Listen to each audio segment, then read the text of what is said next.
Like this commenter says, I have such the ick now when it comes to avoidance and dating. I have zero tolerance. I have a zero tolerance policy. I cut them so fast. Literally, if you are not obsessed with me in dating, meaning in those early stages, we've met on a dating app, you've reached all of the different benchmarks for me to give you my phone number, which is consistent, interesting, emotionally intelligent conversation. I will give you my cell phone number and then we will start texting.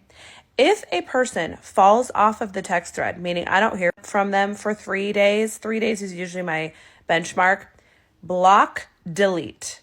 And I do not do that out of any anger. I am cool as a cucumber when I do it, but I just let's clear the lines. Let's clear the way.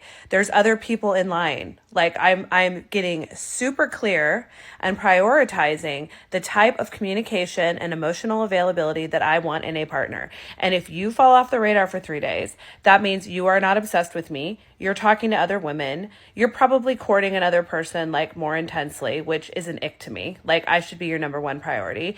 And you're going to do this in our relationship. You're going to fall off. And if I do this early on in our communication stages of just allowing it to happen, then I'm allowing you to do that. I'm welcoming it into my life, and it's going to be a shit ton of pain and annoyance going forward. I have zero tolerance for it. So I will just literally block and delete.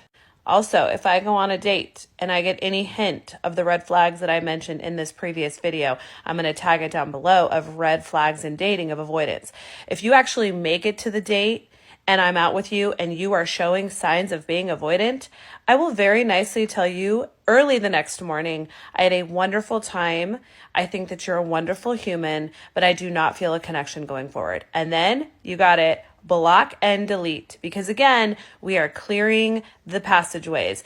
And also, I want to say that when we do that, we are showing the universe what we don't want, what we do not have room for, and we are making space for what we do want and what we do have room for, which is securely attached folks. And like I mentioned before, even anxiously attached people. I love dating anxiously attached people, but avoidance, I just do not have the time or the space, and I have a zero tolerance policy.